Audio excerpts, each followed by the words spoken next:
All right. Well, hello everyone and welcome to today's session. It's called Starting a Farm in Maryland. I'm Shannon Dill. I'm actually the moderator and presenter today. I'm an ag agent for University of Maryland Extension, and my program's focused in farm management, and I co-chair the Beginning Farmer program for the University of Maryland Extension here in the state. So we're really excited to be presenting this today as part of the ACE Virtual Center webinar series. This is part of a college-wide initiative for agricultural careers and entrepreneurship. There's been a lot of interest in farming and agriculture and science and everything that goes into production of food and fiber for this system. So we're happy to have this website. You can see the link there. I've added in the chat pod. We would really love for you to check it out sometime. We hope to continue some series like this. This session is recorded, and the slides as well as this recording will be posted on the ACE Virtual Center. So with that, I'm going to go ahead and close out our welcome slide and open up my presentation for today on starting a farm.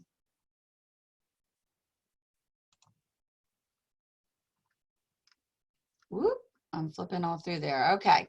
So starting a farm in Maryland, again, I'm Shannon Dill and part of the University of Maryland Extension Service.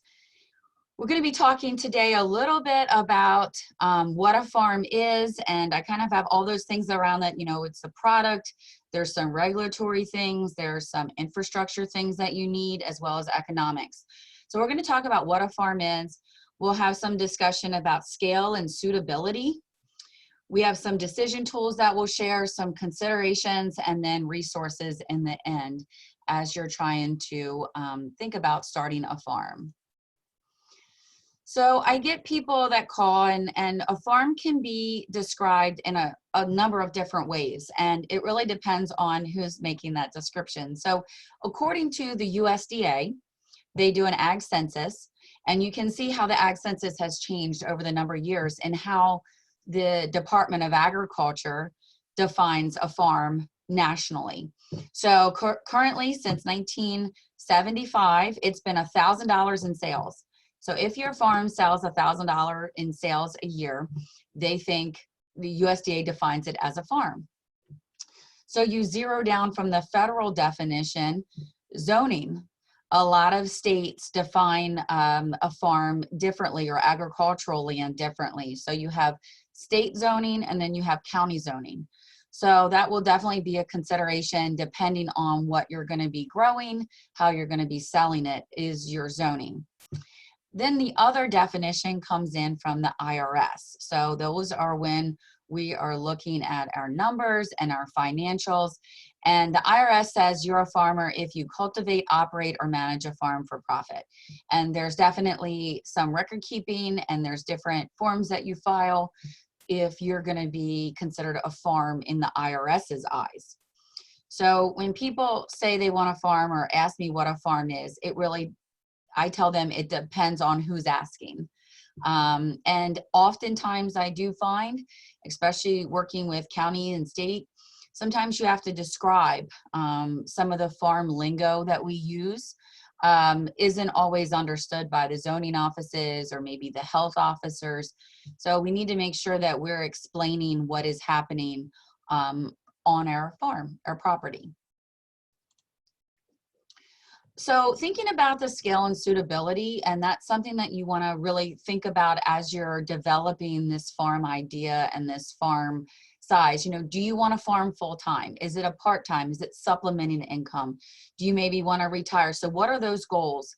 Do your product research and your marketing research considerations, and don't forget the economic side of it. And oftentimes I try to sort of categorize different crop production systems, right? So if you're talking about fruits, oftentimes they're perennial crops, okay? So you don't get a crop the first year, so your cash flow is a little bit different. There's a different requirement for the soil and the way you set up a fruit system, a fruit production system. Green crops. We have a lot of people that call and maybe want to grow some of the traditional green crops. And a lot of times economies of scale fall into place. You know, if you're going to grow commodity soybeans, you need larger acreage and more, maybe larger equipment. For pastures, if you're raising livestock or animals, think about the establishment of the pasture, getting good forage there for your animals. You need facilities. There needs to be safe fencing and shelter and water sources. What are the size? You know, you can't have 20 cows on 2 acres. So you need to figure out that's, again, that scale and suitability of the area. Vegetables, another piece of it, you know, what is the size? How much acreage are you looking at? Do you have access to irrigation? And what is your proximity to market those products that you grow? And then the PYO, that's pick your own. And you want to think about location, access, and if zoning allows it. So again, really thinking short-term and long-term goals of your farm, and does where you're looking at, does the land fit your scale and suitability of what you want to do? Of course, the larger scale you get, maybe the more labor you have. So thinking of taking all those things into consideration is important. So this is my square one. We get in the extension service, our county offices get a lot of questions about, I want to start a farm. I love to farm. I want to grow crops, or I want to raise livestock. I want to share the outdoors and food with people. And so my square one are these 3 questions. So what are you growing? You know, what product? Have you done some market research? Have you carved out a niche in your area? Who's growing other, you know, what is your competition doing? What is that product? What is the market potential? So who's buying it? What are you selling? Who's buying it? And what are your costs? And those are probably the 3 initial things to really start, develop, and think about. Labor can fall into place. Some of the regulations can fall into place. But those are the 3 big things that I would focus on when I'm at square one. So how do we do some of these? And I'm going to break these 3 different questions down.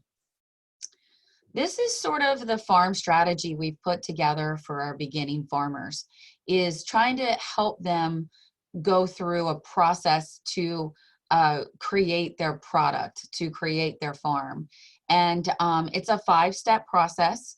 It's there's a link for a resource following in their farm management workbook, but this graphic sort of takes you through those steps, is sort of this information gathering and market research stage, and use that to have fun with, you know, talk to other producers, do your search on the internet, look at who is doing similar things around you, what is the market asking for, and continue to go through the process, kind of looking at what are your strengths and weaknesses as a farm, as a farmer, and what can you grow, and start to develop that action plan, and then picking a strategy that works best for you.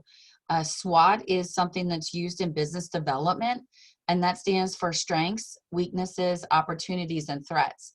And it's sort of a process to go through. The workbook kind of outlines it. And it's just a really great process to go through to figure out where you may have some wins and where you could have some potential losses if you don't maybe get the proper training or hire the right people. So a SWOT analysis is really a great thing to implement. And then, you know, we'll share some business planning resources, but business planning and planning that out is very, very important.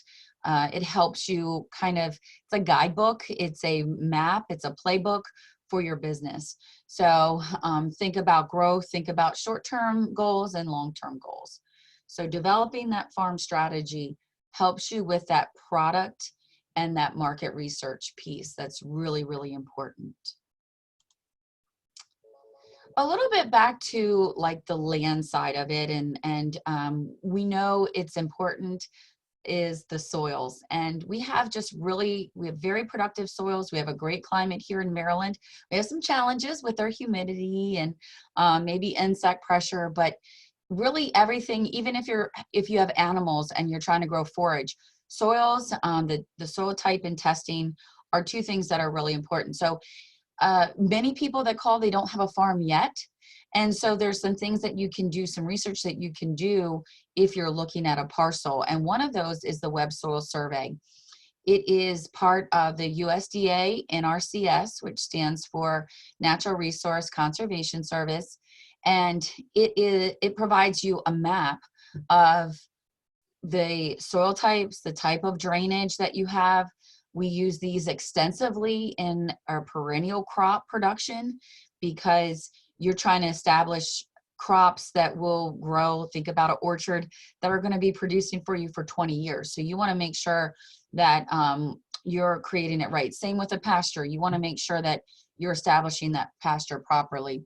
So we have lots of information on soil health, and that's looking at your soil type as well as what is in the soil, what type of nutrients, what is your pH, what does your soil have in it, and what does it need to be productive. So there's a number of classes on soils and soil types, and that's definitely a consideration when starting a farm. Selecting land. So here are kind of 6 considerations when looking at a piece of property or assessing yours, evaluating your property. Where are some things where you can get some opportunities in there? What is your property's strength? And then maybe what is its weakness? So air, drainage, and topography. We know that Maryland has everywhere from sandy, beachy soils to rocky, hilly landscapes. And so trying to understand the air movement and the drainage and the topography in these different regions is very helpful. Water resources, again, having access to clean, fresh water so you can either water your livestock, so you can feed your plants is extremely important. Again, your geographic location. So where are you going to be selling? Are you close to markets? Are you going to have to travel further? Are you going to have customers come to you? Can they access your property? Does it meet zoning requirements? Is it easy to find and get to and park at, and it's safe? Security is one of those. And we have a lot of people don't live on their property, so they just want to make sure that people aren't driving through their crops or swiping, aquaculture and people who are raising oysters. Security and theft is a huge issue. And so just having that in the back of your mind. We have a lot of wildlife pressure. Deer can be a major nuisance animal, along with residential or migratory geese populations, some of our varmint-size animals. Raccoons love sweet corn, so just having that in place. A lot of vineyards will put up, say, deer fencing or bird netting. So thinking about that and having a plan for that and budgeting for that can be helpful. And then looking at the size and the acreage, what can you do? What can you do to make the most out of your property? And a lot of people are trying to, say, grow crops, but then also think about the conservation side of it. And, maybe it's planting some buffers, maybe it's planting some pollinator areas. So really planning out that acreage. And I'll talk some about farm mapping in a little bit. So we're moving sort of out of the land side into more of maybe thinking about overhead and your fixed costs. So land is a fixed cost. You have to pay your mortgage. And so you need to be innovative and use what's around you. So kind of doing some inventory of what you have. Using some less expensive buildings or covers might be something that you need to get started. Renovating some things to make it work for your farm, especially in the short term with some long-term goals. There's a lot of used equipment and rental equipment out there, so that may be an idea. Some soil conservation districts have that. There's a lot of farm classifieds that you can look at. Equipment should have multiple uses, and don't buy more than what's needed. And so focusing some on equipment, there's some major cost. After land, equipment is probably your next major cost in starting up a farm. So don't buy more than what's needed. Maybe it's cheaper to hire out work and have someone be able to get it done and have it completed properly. It may be cheaper to buy a product and produce it. And so say you're trying to make a value-added product and you think you may want to grow something that goes into that product, maybe it's better to buy it locally and just focus on the product or focus on the main ingredient in the product, not sourcing or growing all the products yourself. And try to think about enterprises that might fit together, things that complement each other. You know, we know that people with fall do the pumpkins or maybe pick your own, or what are some things that fit together? And what we know from some of the shutdown and the pandemic, I mean, people are doing yoga on the farm or exercising on the farm, or, you know, what are some things that you can do that maybe fit some things together and that can help each other. So this is, this slide talks, the next two slides are going to talk some about numbers. And a lot of times people that farm aren't always, you know, the numbers, they want to grow. They want to work with their hands. They want to work in the soil. They maybe want to work with their customers and the public.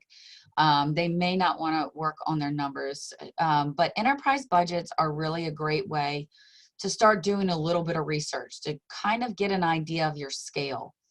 Remember that the more niche your products are, the more inconsistent the budgets are going to be. So something like corn, grain, no-till, non-irrigated is pretty generic across the board for looking at price and cost of production. If you get into specialty varieties, growing them in special production systems, that can be a little bit different. But I would encourage anyone to start doing some research if they've developed a crop or there's a crop they want to grow, to start looking up enterprise budgets. They have them for livestock, they have them for poultry, for egg facilities, all of those type of things, just to start getting an idea of where your costs will be. You should always develop your own costs, but these are a great template to get started, to look at pricing and what is it going to cost you on a regular basis to grow, say, an acre or a bushel or per head of your intended product. There's some whole farm budgets, and this works really well with people who are doing like succession plantings or has a major product mix. And so on the Urban Agriculture website, in the Urban Ag Guidebook, there's some really great income statements and cash flow examples for people who have multiple products and are mixing it in. So an enterprise budget is usually kind of based on an acre or maybe like a 1,000-foot row, where this is looking at whole farm budgets. So as you start to develop that product, starting to look up those numbers, there's definitely some spreadsheets and some helpful templates out there to show examples on how to understand the income and expenses related to the farm. So this is just the big red barn syndrome, and we all want sort of that nice red barn with the picturesque area. Many small farms fail due to high overhead expenses. So we were talking about those fixed costs. That's the payments, that's the debts. Those are things that are monthly expenses that you have to pay whether you're growing and selling a product or not. So just be careful of the high overhead. You know, if there's things that you can phase in, there's, you know, your wants and your needs list. I like to say that you can phase in, say, a greenhouse or a high tunnel, or maybe it's temporary fencing until you can get permanent fencing. Just remember that agriculture is a business. So if the farm can't support the business, it might be something that you want to reconsider. So we just want to make sure that people are being very prudent with their finances and are using them properly. So the next topic is regulations, and I have gotten lots of calls this year about, do I need a license to start farming? And it really depends. And I hate to give that answer. It depends, but it does depend. Depends on your product. What are you growing? It depends on your customer, how you're selling it, and it depends on your sales venues. So many buyers require certain things. They might require product liability insurance. They may require food safety permits. If you want to say that you're growing organic, you have to have an organic certification. So there's two really great websites, and these are all based on Maryland regulations, because different regulations, they come down from the federal government, then they have the state government, and then they have our county governments. And even if you are in cities. So, you know, our towns have different regulations on, say, poultry or honeybee hives. So the regulations really depend on product, customer, and sales venues. And that's something that you want to look into. If you're buying a farm and you're trying to renovate it ultimately for a wedding venue or bed and breakfast, that is something that you're going to need to really look into the regulations at your local level on. If I'm growing a crop and taking it to the farmer's market, if I'm growing tomatoes and I'm not cutting them, and I'm taking them to the farmer's market, it's a completely different type of regulation than if I want to call it organic and make salsa and sell it with a label, a food label. So it really does depend on those things. We have lots of assistance to help you navigate through all of this, not just the regulations, but the financial side of it, the business planning side of it. So there's lots of fact sheets, spreadsheets, and then expertise available to help you. And I have some slides at the end that will go through that. All right, well, I wouldn't be a good farm management person or telling anyone that was starting up a farm to not say to have a farm business plan. These are just really helpful for lots of reasons. Do you have a family member that's going to be investing in you? Do you have a spouse that thinks you might be a little crazy for wanting to do this? Do you have a lender who's asking about, can you repay your loan or your mortgage? A business plan will help you sort of lay out that roadmap. They're never completely done. They're always changing and modifying. But this is kind of the different major sections that you might have in a business plan as you're putting it together. And just noting those action words of analysis or implementation or inventory or strategy. So think about that. It's really showing what you're going to do and how you're going to make this happen. And then starting a farm, I like to have sort of a farmstead plan. You know, what does your farm look like? Mapping it out, the Google Maps, the soil map, all of those are really, really helpful in sort of planning out where you want to put things. And, you know, if you get to start at a clean slate, you get to make it how you want it. And so planning for all of these different things, like, you know, who would have thought cell service? Well, if you've got people coming on your farm, or you're trying to post, you know, do a Facebook Live out in a out in your field, and you don't have cell service, that's not part of your, that can't be part of your marketing plan. Maybe you have to record it and then post it when you get home, right? Or if you're trying to take debit cards, or if you've got a packing area that you need to set up because you're going to be following some of the food safety standards because you meet those regulatory requirements. Where will people park, and how will they get turned around, and what will that flow be? And, you know, we've talked even more about this with COVID is, you know, how are people getting to you? How are they finding out about you? How are you moving them, especially if you've got customers coming on the farm? How are you moving them through getting their products safely? So creating a farmstead plan. I know we put up some fencing a while back, and I must have drafted 10 different scenarios of where a gate might be. And I'm worried about cost, but I'm also worried about efficiency, and I'm worried about the ease of moving animals around. So think about all of those things as you're creating that farmstead plan. So farm records, this is a business, as we've kind of mentioned all along, and there's so many types of records that can be kept. And I would encourage you to keep records on things that are going to help, that either you need to, right, because it's financial records that you have to keep, or it's things that maybe are going to help you make plans. So maybe it's inventories of sales at each of the farmers markets. Maybe it's the number of hits you get on your social media page. Maybe it is the amount of water usage that you're using on your farm. I mean, people can keep records on any of those type of activities. Here's just an example and breaking them down into sort of categories. So your personal finance, getting your household finances in order, having a monthly budget, knowing what the household needs to operate. Your resource inventories, that's your assets. Those are your purchases, that's things that you own. And your production accounts, so those are your yields, your spray records, sales, inventory, any of those type of things. And then your income and expense, that's sort of your farm business activities. So sort of breaking those type of records down into 4 areas. So make some decisions kind of at the end of the year. I love to use December 31st as sort of the date where you sort of reflect on the year and you plan for the next year.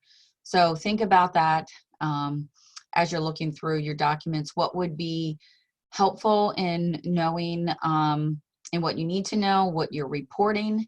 In Maryland, we have to record the amount of fertilizer we put down and report that. If you're following food safety standards, you have to have a list of records on sanitation, on employees. And so again, it's and training. And so it's really important to know those type of records.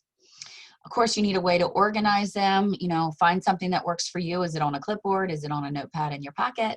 What is that?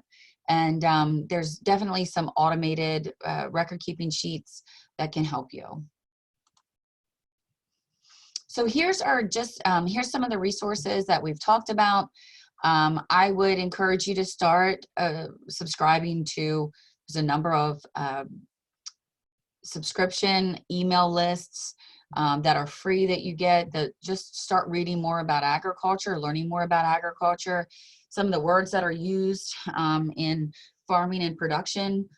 Right now is a great time to take advantage of a number of webinars, whether they're recorded or live. There is an extension person in every county. So we have an extension office in every county, and we have 5 research centers. So there's someone there that could help you. And then we all have different expertise levels. So if you call me and ask me about growing a particular vegetable, I might help you with your farm business plan, but I might send you to our vegetable specialist about a particular vegetable disease or crop production subject. Maryland Farm Link is a site where they are posting information about farmland, whether it's by rental or by purchase. We have a farm business planning workbook, and we have one-on-one coaching available on there. We also have some case studies and some templates and just really good information on navigating. This is on the Maryland Rural Enterprise Development Center. And then there's a number of farm publications that are out there that you can just read, just some of the upcoming ag news that are available and classifieds. With that, there's my contact information. I'll also put it in the chat pod if there's any questions.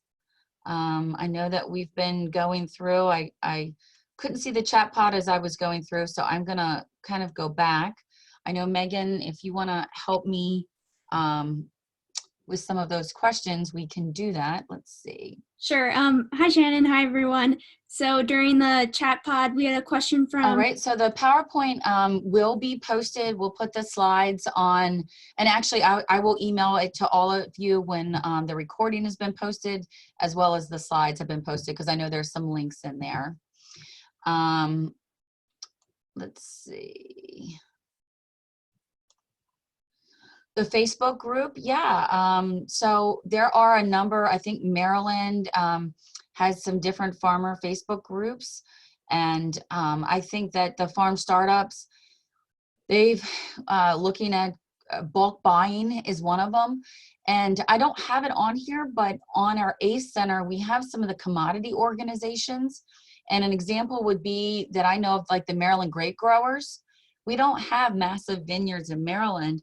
So when they were buying some of their spray products like fungicides, they were doing bulk buying. Or so that is a great way to, you know, to network together and then to also work. So commodity organizations, we have a Maryland Cut Flour Association, we have grain associations, we have a beef association. And so I would definitely, as you get into your farm and you start to get into those networks.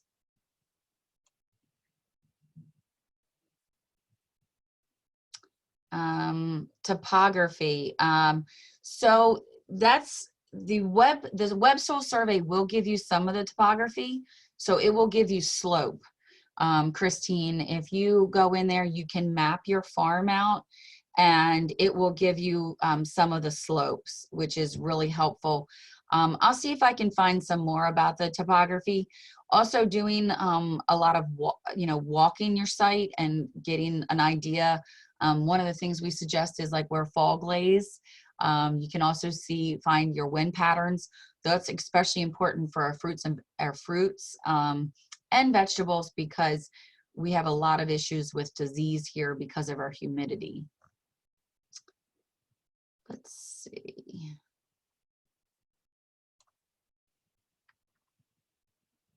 Yep, the Maryland Hemp Exchange, okay.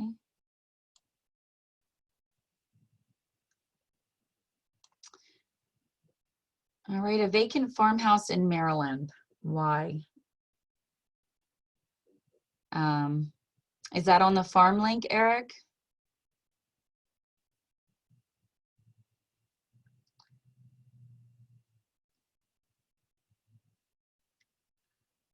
All right, so websites, land for sale, or a realtor, yes. So what I will say, Stacy, we've got some information on, I think we have some other webinars about buying farmland, but you definitely want to be able to do your own research. You can look things up.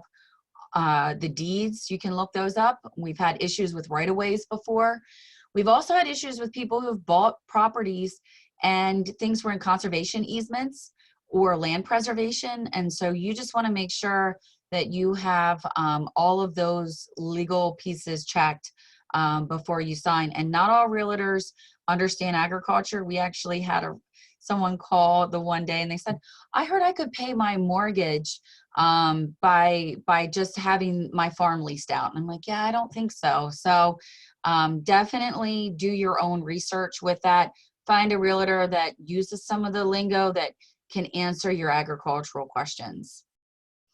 I don't think we have a list of farm savvy realtors. I know that we were working on one, and we've done some realtor programs and trainings before, continuing education, but I don't know if that's up to date right now. Let's see. Which Maryland counties are the most farm friendly with permitting zoning? I think, it seems like more of our rural counties seem to understand and fast track things a little bit more, maybe. I think that, if you're going to sell at a farmer's market in each county, you still have to go to each county health department to get those permits. But Maryland definitely has some regulations and zoning that are not super farmer friendly. So navigating those, using words that they understand. An example would be, if I was gonna be a business, I might say I'm a commercial. Well, if you use the word commercial at zoning, that's a completely different mindset than this person is wholesaling vegetable transplants. If I said I'm a commercial vegetable transplant seller, they're gonna think I have customers coming like I'm a garden center. So just make sure that you're using some of the terminology that they're used to and explaining what you're doing. County grants that help farmers. The state does have a couple programs in financing. USDA has some financing, and then Marbidco is the one. There's very few grants, but there's definitely some low interest loans. So most of them require a business plan for you to have a business plan in place. But they are a lot of, they can help farmers with their farm idea. Good websites, wind patterns, sun, summer data considered. Yeah, we don't have a lot about wind and the sun or similar data.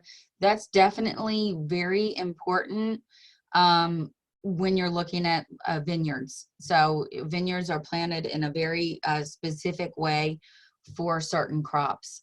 So I would definitely, if I was buying a parcel, if I was going to lease a parcel, I'd want to walk it. I'd want to understand where things are coming from. Most people face things south. Most of our winds in Maryland cold winds come from the north and the west.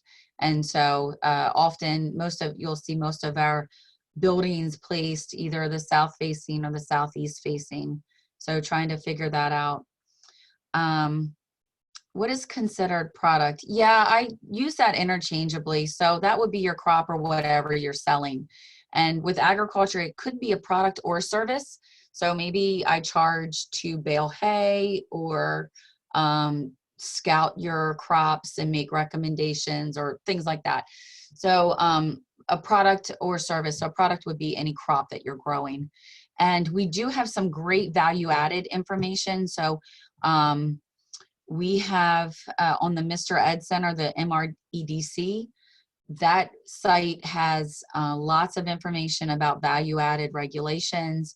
You know, as soon as you modify that crop, you know, if I'm going to chop lettuce or I'm going to dice tomatoes, I'm in food processing. And so you have to be very, very careful about that because you don't want to make anyone sick. And there are very specific regulations on that. Ginger, thank you. Yes, county, a lot of the counties have ag marketing professionals and they can help with the county regulations. Yes, they're very good. And Anthony, so the ag marketing professionals are often hired through county economic development or county offices, maybe in the zoning office. Most zoning offices have someone that deals directly with agriculture. So if I was to call a zoning office, I would ask for their agriculture specialist. So at least I'm talking with someone who has some experience in the past with agricultural zoning requirements, signage, buildings, that type of thing. And the Extension service, we are through the University of Maryland. So we mostly do the education and research projects. Is farming considered a small business self-employed for tax purposes? Yes. So Anna, you can get an LLC. You can get a lot of farms, depending on your product. It may be beneficial, or if you've got a group of people, I would say the majority are sole proprietors. But most of them, or a lot of them, are starting to move to an LLC. And there's a farm LLC that you can get in Maryland that's less expensive than the full-blown LLC. And that just helps protect you. It separates the farm and your personal, your business and your personal. But a farm operates like a small business, but there's definitely some very different things with operating as a farm business as far as the tax and licensing and some of the reporting goes. So I mentioned having a good network, having a really good network of professionals that you can lean on, whether it's production, right? Like, what is this disease? What is this pest? Why is my crop doing this? Why does my animal look like this? To your business professionals that can help you with your legal and also tax and you know, finances. Homegrown by Heroes for veteran farmers. Yes, there's some wonderful programs out there. Is there a minimum amount of acreage you recommend to start a farm on? Yeah, I mean, you can grow a lot on 1 acre. 1 acre, if you just put in 1 acre of strawberries, that is a lot to manage and to grow, especially if you're not doing things mechanically. So I think that, you know, trying to decide on the scale, doing some of that planning ahead of time to know what you're looking for. In the counties, as far as zoning is concerned, usually it's 5 acres to be zoned agricultural. Doesn't mean that you can't grow on less than 5, but to have, like, say, customers and some of the other things that you may want to do, as well as agricultural property tax, most counties it's 5 acres. And that doesn't include the residence. The residence is an additional acre. So it's usually like 6 acres if it includes a residence. And 5 acres is a lot. It is a lot of work. So you have to make some of those decisions.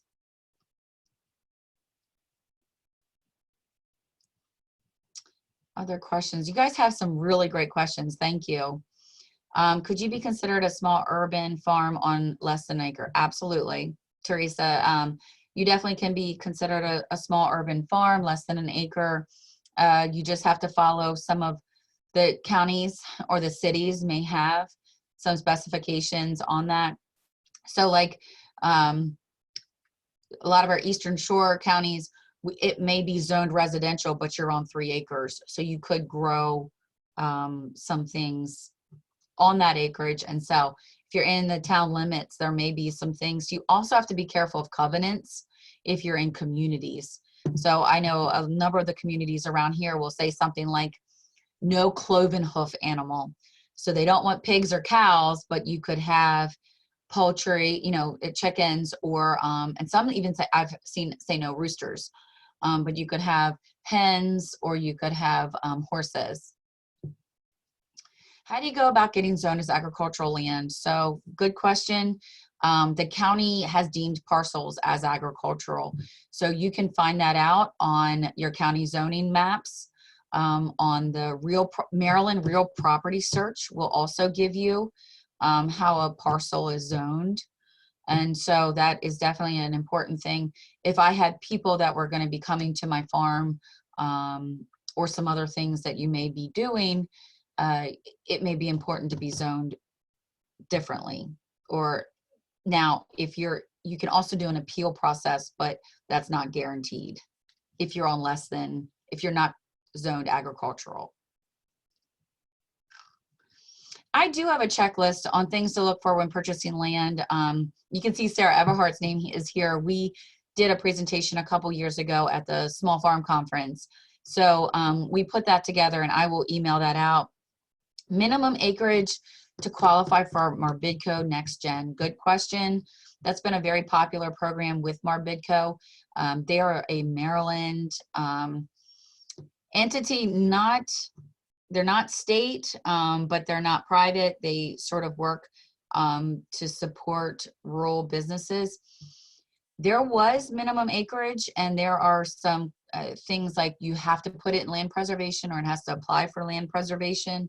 So you just have to be careful. All of these programs come with some type of expectation or accountability. So an example would be, a lot of people like to put in buffers, but if you put in a buffer, you can only mow it 1 time a year because of, or certain kinds of buffers, 1 time a year because of nesting season. So like here in Talbot County, we can't mow until August 15th because of potential nesting season. So again, you have to understand all of the things that come along with those programs. I think Marbidco is looking for more urban programs that would support funding. Is farming in Maryland saturated or still viable means for business from your experience? Oh, Carla, that's such a hard question. It's almost like, you know, what should I grow? I think that people are definitely looking for local food. I think there's definitely an interest I think you've got to carve out that niche on what and who you can be and find those loyal customers that are going to continue to buy, that value what you're doing, and that will continue to come back to you as a producer.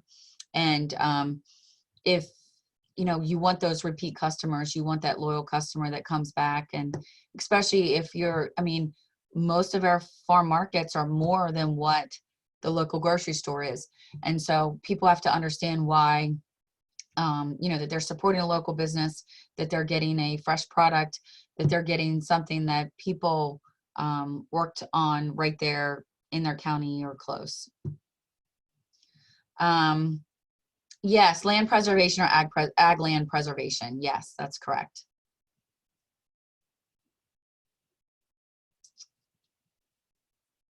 Other questions? Megan, did I get all of these? I think I caught up on most of them from when I was presenting. Yes.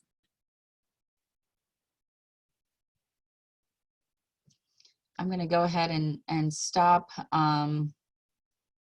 Can we call you or Sarah? Absolutely, absolutely. I'll be sure that my email is in there. Sarah is with the Ag Law Initiative. She's great about ag land and understanding land and zoning requirements. But yeah, we have a whole Ag Law Initiative, and each of them specialize in different things. We also have a number of agents that we can direct you to depending on the question. And so please feel free to reach out. I've actually had a couple questions before this webinar started, so that's really great. I love the interest in agriculture. I think that people valuing where their food comes from and wanting to grow their own food is really wonderful. Yes, Kayla, SMATIC is wonderful. That's the Southern Maryland Ag Development Commission. They do some great educational programs. They're a big support of the in Southern Maryland, and they actually host the Maryland Farm Link. If you're not in Maryland, how do we find ag law? Thinking of NC. Okay. So there's some federal laws, some of the employee laws. So I would reach out to Sarah first. All these ag lawyers, they kind of have a network. They actually have their own like national conference that they go to. So I think you could reach out to them and they could at least refer you to other people or resources. So definitely reach out to Sarah.